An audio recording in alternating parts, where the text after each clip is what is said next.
저는 물리학과 18학번 김환섭이라고 합니다.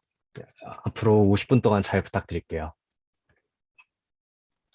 그러면 시작해 보도록 할게요. 시작하기 전에 몇 가지 부탁드리고 싶은 점이 있는데, 일단 이게 현실 강의 기준으로 작성이 돼서 일단 대화나 아니면 다른 행동 조금 자제해 주시길 바라고, 그다음에 질문 같은 거는 언제든지 환영드릴게요. 그리고 리액션 또한 비대면 강의에선 불가능하죠. 그래서 일단 제 대해 소개 먼저 드리도록 하겠습니다. 저는 16년도에 신드림 고등학교 과학중점반을 졸업을 했습니다. 그리고 나서 1년간 재수를 하고 그 다음에 18년도에 숭실대학교 물리학과에 학생부 종합전형으로 입학을 했어요. 그래서 그 다음에 이제 1학년을 마친 다음에 19년부터 21년까지 군대 갔다가 전문화사로 전역을 했고 지금 현재 2학년 1학기 재학 중에 있습니다. 그리고 현재 제 진로 희망은 교직이수를 통해서 고등학교 선생님이 되는 것이 일단 제 목표입니다. 그래서 일단 대학교 입학 전형이 크게 수시와 정시로 갈리잖아요. 저는 그중에서 학생부 종합으로 그리고 그 종합 중에서 일반 종합 전형, SSU 미래인재 전형이라는 전형으로 입학을 했어요. 다음 보이시는 사진이 저희 숭실대학교 사진인데 컨셉샷이에요. 되게 예쁘게 찍어놓고 근데 실제로 중앙광장이라든가 아니면 여기 보이시는 법학관 이런 건물들은 상당히 예쁘고 역사가 좀 오래된 편이긴 하기 때문에 오래된 건물도 상당히 많이 있는 편입니다. 숭실대학교 위치는 일단 동작구 쪽에 한강 밑에 있고 그 다음에 7호선 숭실대 입구역 바로 옆에 있어요. 그리고 밑에 보이시는 사진이 저희 숭실대학교 명물 기념품 백마상입니다. 그러면 일단 저희 대학들에 대한 설명을 드릴게요. 그 숭실대학교는 크게 10개 대학으로 구분되어지는데 일단 각각 인문대, 그 다음에 저희 물리학과가 있는 자연대, 그리고 법과대, 사회과학대, 경제통상대, 경영대, 공과대, 그 다음에 융합특성화 자유전공학부, 그 다음에 IT대학, 그리고 학생들이 없고 교수님들만 계시는 배어드 교양대학 이렇게 10개로 구분되어져요. 웬만한 대학교들도 이런 이름이 조금씩 달라지거나 아니면 개수 혹은 분할될 뿐 계열상으로는 비슷하다고 볼 수 있어요. 그래서 일단 저희 자연과학대학은 수학과, 화학과, 물리학과, 의생명시스템학부, 그 다음에 정보보험통계, 보험수리학과, 그래서 자연과학대학 같은 경우는 어떻게 보면 이론을 조금 더 중시하는, 그래서 자연에 대한 해석을 어떤 식으로 해석을 하는가, 수학은, 화학은, 물리는, 생명은 어떤 식으로 하는가 알아볼 수 있는 그런 대학들이고요. 그러면 일단 저희 물리학과 어려운 물리학에 대해서 설명을 살짝씩 드리도록 하겠습니다. 저희 물리학과 같은 경우는 물질과 이것의 시공간에서의 운동, 그러니까 어떻게 움직이는지에 대한 설명, 그리고 그것에 대한 에너지나 힘, 그러니까 숫자로서 딱 정립을 해주는 거죠. 그래서 이걸 줄여서 말하자면 자연에 대한 근본적인 원리와 모든 현상을 연구하는 학문이에요. 그래서 예를 들어서 볼펜이 떨어진다, 사과가 떨어진다. 이게 왜 떨어지느냐? 그것을 수학으로서 말을 할 수 있는 그런 학문이라는 거죠. 그래서 일단 물리학과의 전망과 진로, 물리학과 졸업하면 뭐 하냐? 그거에 대해서 먼저 말씀드려보도록 할게요. 그래서 물리학은 어떻게 보면 모든 이공안의 기본이에요. 기본이고 근본이에요. 과학이 발달했던 경로 자체가 물리가 먼저 발달을 하고 그다음에 다른 화학 아니면 수학 이런 기초적인 학문들에서 그다음에 실생활에 어떻게 응용을 하는가에서 공과대학들이 파생이 됐거든요. 그래서 보시면 물리학과에 오시면 일단 근본적으로 연력학, 고전역학, 양자역학, 전기역학을 배워요. 이게 바로 4대 역학이라고 하는데 공과대학에서는 이것들을 조금씩 쪼개져서 배웁니다. 예를 들어서 기계공 같은 경우는 밑에 보이시는 동력학, 연력학, 유체역학, 재료역학을 배우고 화공과에서는 연력학, 유체역학 쪽을 조금 더 깊게 배우고 그렇기 때문에 어떤 이공계를 가셔도 결국은 물리를 하게 되게 되어 있어요. 그렇기 때문에 그 어떤 곳으로 파생이 가능한 학문이라고 볼 수도 있는 거죠. 그리고 두 번째로 문제 해결력 육성에 일단 물리학과 제일로 뛰어나다고 알려져 있어요. 그래서 미국 같은 경우는 물리학과의 그 취업률 순위가 한 상위 3순위 안에 든다 그러더라고요. 그래서 그 이유가 바로 문제 도달, 그러니까 문제를 맞이하게 되면 이 문제가 왜 이런 문제의 형태로 나타내어졌는가? 그래서 어떠한 공식을 사용해야 되는가? 해결 방법을 찾고 그 다음에 이제 문제를 해결하는 약간 이런 시스템 자체가 많이 발달되어 있고 어떻게 보면 약간 비하하는 건 아닌데 제일로 공식을 사용해서 대입을 하기 때문에 어떻게 보면 외우는 게 적고 그리고 다른 뭐 화학이라든가 아니면 생명 쪽에 비해서 외우는 게 적긴 하죠. 그래서 어떤 식의 대입을 해야 되는가, 어떤 공식을 찾아야 하는가 뭐 이런 것들을 조금 더 중점적으로 배우는 게 바로 물리라고 할 수 있거든요. 그렇기 때문에 물리과에 오신다면 문제 해결 능력이 육성된다. 그리고 뭐 제가 말씀드렸던 모든 이거의 근본, 그 다음에 뭐 문제 해결 능력이 육성된다. 이것 때문에 관련 산업체 및 연구소, 물리 산업체가 요즘 떠오르고 있는 게 반도체 때문이에요. 그래서 반도체 같은 경우는 되게 창창하고 그 다음에 뭐 공과대 쪽에서 반도체에서 많이 간다고 말하는데 그건 맞긴 맞아요. 맞긴 맞는데 물리학과 같은 경우는 그쪽으로 진출하기가 더 쉬운 편이죠. 다른 자연대들에 비해서는. 그래서 반도체, 디스플레이, 특정 장비, 에너지 산업 쪽 산업체들 그리고 물리 관련된 연구소들 표준연구원이라고 뭐 저희들의 기본적인 단위 뭐 킬로그램이라든가 아니면 이런 것들에 대해서 연구하는 표준연구원, 전자통신연구원, 기초과학연구원 이런 여러 연구소로도 진출 가능하고 제가 말씀드리고 싶은 거는 이런 앞에서 말씀드린 그 두 가지 요소 때문에 취업 시 더 다양한 선택을 할 수 있어요. 그래서 이공계에 국한된 것이 아니라 금융공학, 사회학, 인문학까지도 진출하신 분들이 꽤나 많거든요. 실제로 저희 교수님 중 한 분은 홍콩 금융업계에서 일을 하다 오셨어요. 최소 5년 정도. 그분이 하시는 거는 컴퓨터 프로그래밍으로 물리를 연산하는 그런 게 전공이신데, 이게 복잡한 거를 컴퓨터 프로그래밍을 하는 일을 하시다 보니까 금융 쪽에서 금융 모델을 어떤 식으로 해석을 하는가? 그쪽으로 연구를 하시다 오셨대요. 그래서 다양한 선택을 할 수 있다. 그리고 나서 또 제가 드리고 싶은 말은 제가 아까 전에 제 목표로 하고 있는 게 교직이수라고 말씀드렸잖아요. 그래서 교직이수가 끝나게 되면 2급 정교사 자격증을 얻게 되는데 그래서 교직이수를 하는 방법은 사범대가 없는 학과, 예를 들어서 뭐 물리교육학과가 그 학교에 존재하면 물리학과는 교직이수를 할 수가 없어요. 근데 저희 학교 같은 경우는 사범대가 얼마 없기 때문에 물리학과에서 교직이수를 통해서 그러니까 교사가 될 수 있는 교육과정을 밟을 수가 있는 거죠. 그래서 뭐 교직이수 신청 타이밍에 맞춰서 지원을 한다면 여러분들 어느 과를 가셔도 뭐 교육학과가 없다면 교직이수를 통해서 선생님이 되는 길을 꿈꿀 수도 있습니다. 그래서 제가 말씀드린 물리학과는 약간 생각보다는 약간 넓게 뚫려 있는 길이 많다라는 걸 말씀드리고 싶었어요. 일반적으로 물리학에 대한 편견은 물리학과 졸업해서 뭐해? 라는 거거든요. 그래서 약간 지루하고 어렵겠지만 물리에 대한 설명을 조금씩 드릴게요. 그래서 일단 역학에 대한 설명을 조금 드리려고 해요. 그래서 역학, 그래서 영어로 메카닉스란. 그래서 제가 여기서 설명드릴 거는 고전 역학이에요. 그 메카닉스라는 말이 원래 역학인데 그 기계공학과의 영문명이 뭐냐면 메카니컬 엔지니어링이에요. 그래서 사실상 기계공학과는 사실 기계공이 아니라 메카닉이 기계로 직역됐을 뿐 사실은 역학을 배우는 역학공학과라는 거죠. 그래서 그와 같이 물체가 어떤 식으로 움직이는가에 대한 학문이 바로 역학이에요.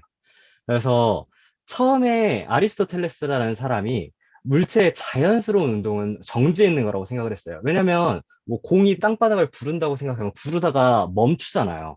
그렇기 때문에 자연스러운 거는 바로 멈추는 거구나. 멈추는 것으로 모든 게 움직이는구나라는 생각을 했어요. 근데 여기에 이제 반발을 하고 새로운 새로운 이론을 내놓은 게 바로 갈릴레이죠.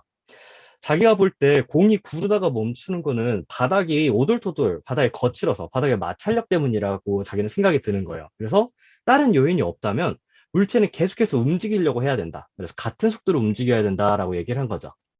근데 여기서 아이작 뉴턴이라는 사람이 한 단계 더 발전해서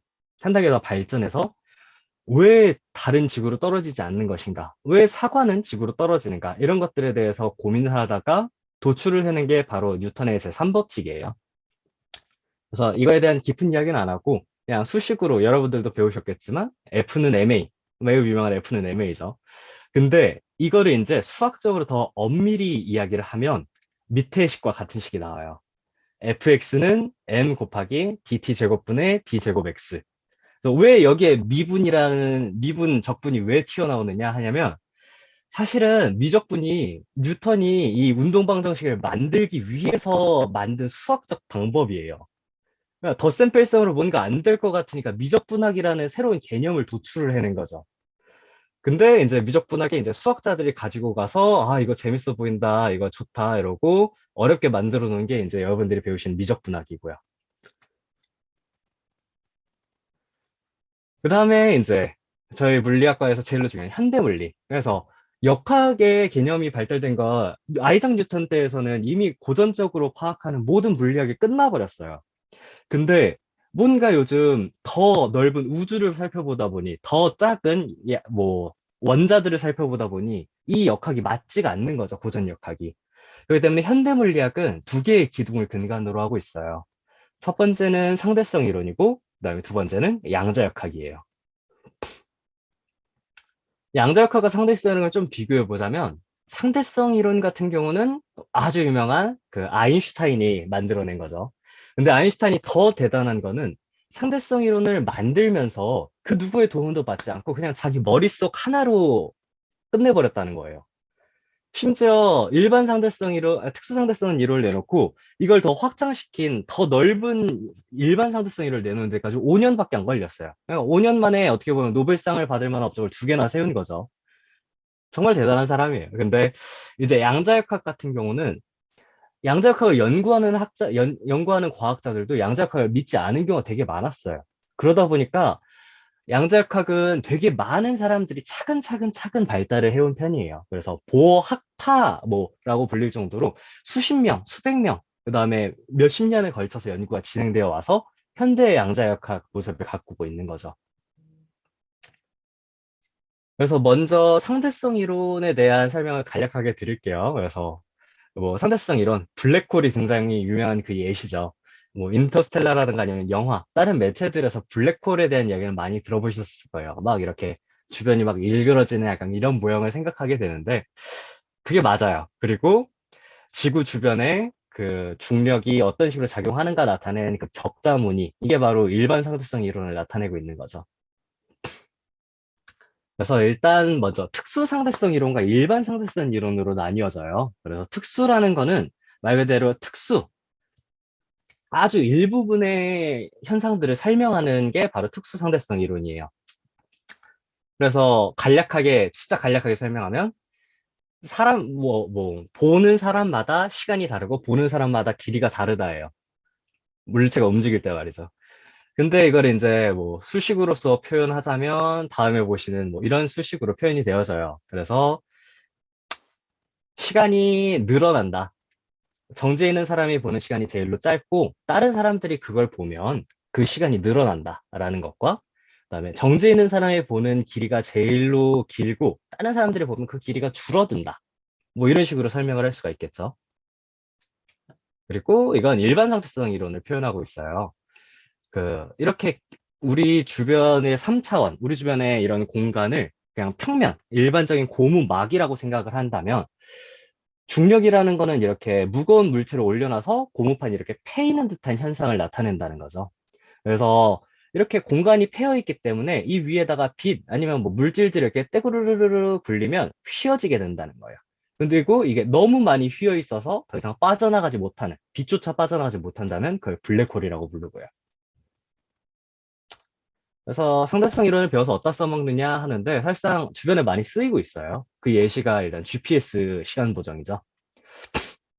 그래서 특수상대성 이론은 움직이는 물체를 뜻하기 때문에 초속 4km로 인공위성이 움직이고 있어요. 1초에 4km를 움직인다는 거 엄청나게 빠른 속도죠. 그렇기 때문에 특수상대성 이론에 따라서 7.1 마이크로초, 마이크로는 10의 마이너스 6승을 뜻해요. 0.000001초죠. 그래서 0.00001, 7초만큼 느려지고 그다음에 중력이 더 높은 곳으로 올라갈수록 중력이 더 약해지잖아요. 그래서 중력이 더 약해졌기 때문에 일반 상대성 이론에 따라서 4.5 마이크로초 빨라져서 총 38.6 마이크로초가 빨라져요. 그래서 38.6 마이크로초, 뭐 10의 마이너스 6승인데 무슨 의미가 있느냐라고 하는데, 이거를 거리로서 환산을 해보면 하루마다 10km가 어긋나게 된대요. 그렇기 때문에 사실상 차이가 꽤나 큰 거죠.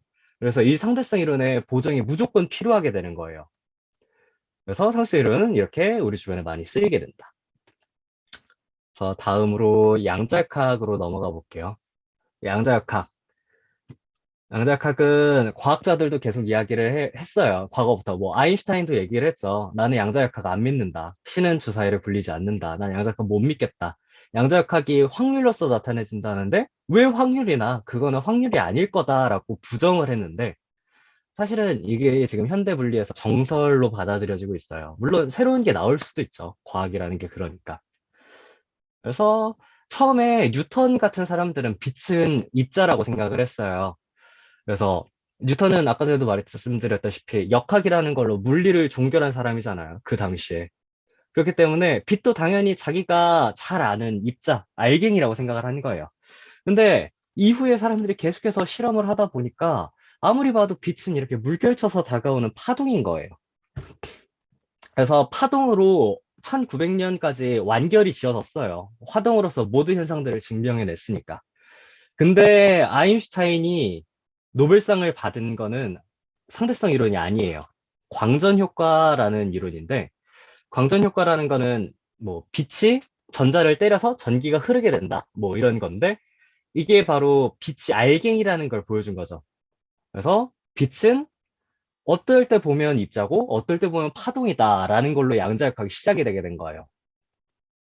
그래서 이 과학자들이 결론을 내렸는데 이 말이 이상해요. 그래서 사실상 모든 입자, 모든 알갱이, 제 몸을 이루고 있는 원자들, 모든 알갱이들은 입자와 동시에 파동이래요.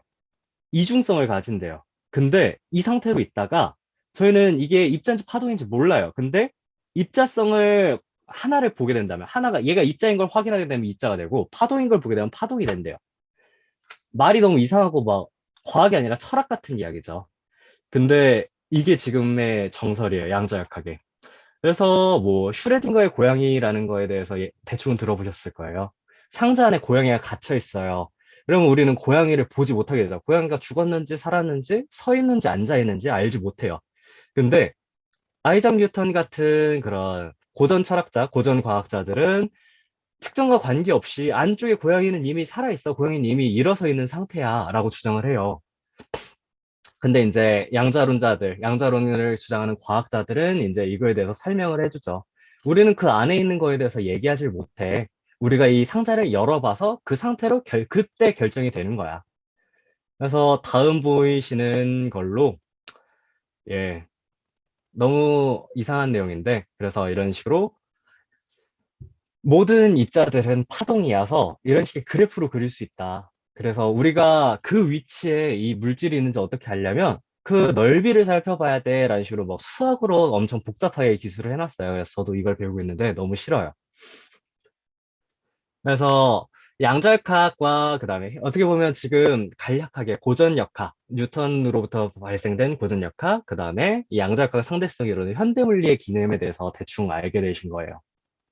그래서 제가 드리고 싶은 얘기도, 어느 이공계를 가도 수학은 필수적으로 배우게 되실 거고, 수학은 과학의 도구, 과학의 언어기 때문에 어딜 가셔도 미분적분은 언제선가 계속 따라오실 거예요. 제일로 먼 뭐 생명 그쪽도 결국은 다루게 되어 있어요. 어쩔 수 없는 거죠. 그래서 교과과정을 이어가면 1학년 때는 미분적 분학이라는 걸 배워요. 저희 학교에서는. 이 그 학교마다 과목 이름은 다 다른데 결국은 고등학교 때 수학을 한 80%, 그다음에 대학 수학을 한 20% 섞어서 1학년 수학을 배우게 돼요. 그래서 1학년 수학 때는 뭐 이런 식으로 적분기호가 하나가 아니라 막 두 개, 뭐 이런 것까지는 하죠. 근데 이제 2학년으로 올라오는 순간 저희 물리학과는 수리물리라는 식으로 물리에 적용되는 수학들, 그래서 뭐 예제로 물리 문제를 갖다 주시는 거죠. 그런 수리물리를 배우게 되고, 공학대에 가신다면 공학 수학 뭐 이런 거 계속 그 수학이 따라와요. 그래서 대충 내용 보시면 알다시피 별로 배우기 싫은 것들이에요. 굉장히 어렵고 복잡한데 어쩔 수 없이 해야 되는 것들 중에 하나인 거죠. 그래서 말씀드렸다 이제 교육과정에 대해서 조금 더 디테일하게 보여드릴게요. 그래서 교육과정을 전공 관련된 거예요. 교양은 여러분들이 찾아서 신청하셔야 되는 거고, 전공은 학교 홈페이지들 가보시면 있으시거든요. 그래서 전공은 크게 두 개로 갈려요. 전공 필수와 그 다음에 전공 선택. 그래서 필수 같은 경우는 졸업하기 위해서 무조건 들어야 되는 과목들이에요. 그래서 1학년을 보시면 미적분학, 수학하고 물리, 화학은 일단 무조건 배워야 되는 거고, 그 다음에 뭐 기초물리 응용 같은 경우는 교수님들이 나는 이런 연구를 해. 나중에 대학원생이 되려면 나를 와라. 라는 식으로 대학원생 영업하시는 게 살짝 있고요. 그리고 나서 이제 2학년 올라가면 역학과 전자기학. 그쵸? 왜냐면 물리의 기본은 결국은 4개거든요. 그러니까 뭐 수학은 그냥 기본이니까 말을 할 게 아니고 역학, 그 다음에 전자기학, 양자역학, 그 다음에 이제 전기 했으니까 그 다음에 통계 이쪽이 굉장히 중요한 내용이에요. 그래서 역학과 전자기학 그리고 이제 뭐 여러 가지 엄청 수많은 것들을 배울 수 있는 거죠. 자기가 선택해서 하는 거지만. 그래서 이게 이렇게 보시면 약간 보시기 어려우니까 네 가지로 갈라볼게요. 네 가지로 줄이게 되면 기초이론. 그래서 뭐 역학, 양자역학, 전자기학, 수리물리, 현대물리, 그다음에 통계물리. 통계물리 같은 경우는 제가 아까 전에 말씀드린 연력학 쪽 계열하고 비슷하다고 볼 수 있어요. 그래서 이런 기초 이론들을 쭈루루 배운 다음에 이걸 이제 심화해서 배우는 파동, 뭐 고체물리, 입자물리, 우주론, 천체물리. 얘네 같은 경우 어떻게 보면 그 세부 전공이라고 할 수 있는 거죠. 졸업할 때. 그러고 나서 이제 물리의 단점을 조금 더 넓혀주기 위한 응용 과목이에요. 어떻게 보면 물리학과는 정말 기본적이고, 물리에 대한 것만 얘기를 하자면, 물리학과는 기본적이고, 옅고 넓게 배운다고 볼 수 있어요. 그래서 자연의 현상을 어떤 식으로 분석하는지 배운다면, 응용 과목 혹은 공대에서 배우는 것들은 현실적으로 어떻게 써먹는가, 실용성이 얼마나 있는가를 중시하거든요. 근데 물리학과 또한 근본 원리들을 배우지만 이런 실용성 있는 것들을 무시할 수 없는 거죠. 그래서 전자회로, 컴퓨터 시뮬레이션과 프로그래밍, 광학, 그리고 전자소재 물리와 반도체 물리인 거예요. 사실상 현대 뭐라 해야지? 이공계의 메타는 결국은 다 반도체예요. 반도체고 회로죠. 왜냐면 그쪽 계열들 삼성, 뭐 많은 회사들, 경공업, 중공업들 전부 다 반도체를 사용하기 때문에 이런 기초적인 이론에서 더 확장해서 현실에서 어떻게 적용되는가를 배울 수 있는 과목들 또한 진행되고 있다는 거죠. 그러고 나서 이제 뭐 매 학기 실험을 이제 하나씩 들으면 되고, 실험을 선택해서 듣는 거예요. 현대물리, 전자회로, 전자기학 실험, 광학 실험, 그다음에 이제 고급 실험. 고급 실험 같은 경우는 이제 교수님들 연구하시는 그런 엄청 어려운 내용들인 거죠. 그래서 이제 저희 물리학과 교수님이 총 12분이신데 그냥 한 번씩 읽고 지나가 드릴게요. 그래서 엑스레이 구조 분석. 그래서 여기서 대충 보시면 응집물질 물리 실험 분야와 이론 분야예요. 그래서 이 실험 분야, 특히 응집물질 계열은 어떻게 보면 어떻게 반도체 쪽이나 아니면 구조 분석, 반도체에 굉장히 큰 연관이 있다고 보시면 되죠. 그래서 이분들 같은 경우는 연구시 실적이 굉장히 좋으신 분들. 엑스레이 구조 분석의 정지석 교수님, 전자소재 분광학의 이윤상 교수님, 광학계면의 이동열 교수님, 연성물질의 최현희 교수님이 계세요.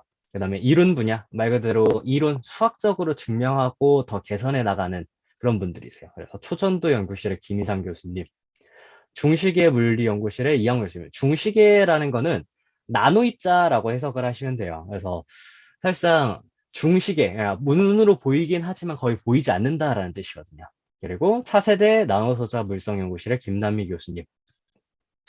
그리고 이제 천체 물리의 이태윤 교수님, 플라즈마 물리의 김창배 교수님, 천체핵 물리의 천명 교수님, 일자 실험 물리의 김영수 교수님이 계세요. 그리고 통계물리 연구실 김지민 교수님도 계시고요. 일단 제가 여기서 하고 싶었던 얘기는 이 융합 분야예요. 그래서 이 융합 분야의 우주물질 연구소의 천명기 교수님과 그다음에 이윤상 교수님의 기초과학 융합연구실. 기초과학 융합연구실은 자연대 학교 학부 총 5개 학부가 다 같이 모여서 서로의 연관점에서 연구를 하는 곳이고, 우주물질 연구소 같은 경우는 우주의 기원은 어떻게 되는가, 뭐 물질의 최소 단위는 무엇인가, 암흑 물질에 대해서 이런 우주 관련된 연구의 최전선에 서 계시는 연구실인데 이 둘이 이제 교육부 소관 대학중점 연구소 사업에 선정되어서 뭐 좋은 연구들을 그다음에 많은 억 단위의 연구 지원금을 받아서 연구를 계속하고 계신다 하더라고요. 그래서 뭐 따다른 궁금증이 있을 수도 있을 것 같아서 그럼 물리학자들은 어떻게 구분이 되는가에 대해서 좀 가져와 봤어요. 그래서 아까 전에 영상에서 보였다시피 물리학자는 실험 물리학자와 이론 물리학자로 나눠져요. 그리고 분야를 나누자면 이제 고체 분야, 고체 분야가 그 반도체 쪽이라고 생각을 하시면 돼요. 간단하게 얘기하면. 그다음에 입자 물리 분야. 우리 뭐 물질 뭐 옛날에 쿼크 막 이런 거 유명했었죠. 쿼크, 힉스 뭐 이런 것들에 대해서 연구하시는 분들. 그다음에 중력 분야, 힘에 대해서 분석을 하시는 분들이에요. 그래서 어떻게 보면 입자 분야, 중력 분야가 굉장히 가깝긴 한데 어떻게 보면 또 굉장히 먼 거죠. 그래서 고체 분야의 고체 실험 이론, 그다음에 입자 현상론, 그 LH 가속기라는 실험 기구가 있어요. 그래서 4km 정도 되는 원에서 입자와 입자를 충돌시키는 거예요. 뭐 이게 양성자일 수도 있고 아니면 더 작은 입자일 수도 있고. 그러면 뭐 입자와 입자가 이렇게 부딪히면 파편이 막 튈 거 아니에요. 그럼 이 파편을 역으로 해석해서 이거의 그 원자가 어떻게 생겼는지 그 구조에 대해서 분석하시는 분들인 거예요. 그래서 이런 현상로 입자물리, 그다음에 이런 분석한 그 실험 결과를 가지고 이론적으로 분석하고 새로운 이론을 내리시는 뭐 이론 물리. 그리고 뭐 이제 양자장론 같은 경우는 제가 현대물리의 두 기둥이 양자역학하고 상대성 이론 이렇게 두 개라 그랬잖아요. 근데 이 둘은 사실 이 둘이 겹치는 곳에서 이 이론들이 맞지를 않아요. 그러니까 물리는 어떻게 보면 아직 나아가야 할 곳이 굉장히 넓어요. 아직 해석하지 못한 곳이 너무 많고, 아직 이걸 완벽하게 통합을 시켜야 되는데, 통피합될 수 있는 이론이 아직 튀어나오질 않았어요. 그래서 이런 것들에 대해서 시뮬레이션을 통해서 어떻게 해결하려는 분들이 실험 양자장론 시뮬레이션 하시는 분들이고, 그다음에 이걸 이론으로 풀어내려는. 그다음에 양자장론뿐만 아니라 다른 이론들도 있는 거죠. 끈이론, 초대칭 이론, 수없이 많은 이론들. 그리고 중력 이론을 통해서 그걸 해결해 보려는 분들도 계시는 거고, 중력 분야에. 그다음에 뭐 이제 우주론 실험 같은 경우는 뭐 이것도 굉장히 약간 이런 식으로 굉장히 깊은 물리 쪽 실험은 실험 기구 크기가 굉장히 커요. 최소 4km.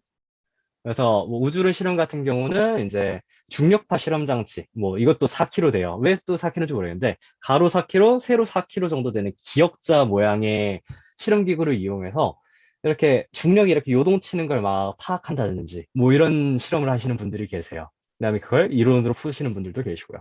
그래서 뭐 크게 나와서 이렇게 하나, 둘, 셋, 넷, 그다음에 여섯, 총 10개의 분야로 나눌 수 있다는 거죠. 물리학자분들. 그리고 나서 이제 뭐 학과 활동에 대해서 약간 말씀을 드릴게요. 그래서 제가 갔던 것만 이야기를 해드리면 19년도 MT예요. 그다음에 19년도 새내기 새로 배움터. 여러분들이 대학에 가시게 되면 뭐 수시로 학교 가시게 되면 이제 수시 입학생 환영회 뭐 이런 것부터 시작해서 그다음에 OT, 그다음에 개강 총회, 그리고 이제 MT처럼 2박 3일로 떠나는 새내기 새로 배움터 이런 것도 있고요. 그다음에 이제 4월 달 친구들하고 좀 친해지고 나서 MT를 떠나게 될 거예요. 올해 2학기 때부터 MT를 다시 출발하는 과들이 굉장히 많아졌다고 지금 굉장히 뭐야, 이야기가 많이 나오고 있거든요. 그래서 아마 여러분들이 신입생이 되실 때면 아마 MT를 떠나실 수 있을 겁니다. 그래서 노는 거 관련된 얘기 드렸으니까 이제 소모임. 어떻게 보면 동아리 개념인데 학과 내부에 있는 소모임인 거죠. 그래서 선배들하고 어떻게 친해질 수 있고, 그다음에 선배들한테 뭐 이것저것을 물려받는다던가 선배들과 친해질 수 있는 기회를 가질 수 있을 거예요. 그래서 그 다음에 이제 학부연구생 혹은 인턴이란 제도들이 있어요. 이제 대학교에서 연구를 더 진행하고 싶다, 아니면 무언가를 더 배우고 싶다, 뭐 이럴 때 이것들을 통해서 어떻게 보면 기회를 얻을 수 있게 되는 거죠.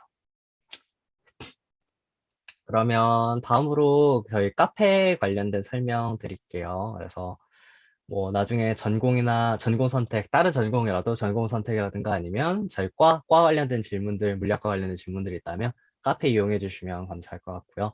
그다음에 마지막으로 저희 설문조사 한번 부탁드릴게요. 이거 QR코드로 들어가시면 여러분들 그 학교, 그다음에 이름, 그다음에 만족도 조사표가 있거든요. 그것들 부탁드릴게요. 네, 감사합니다. 수고하셨습니다.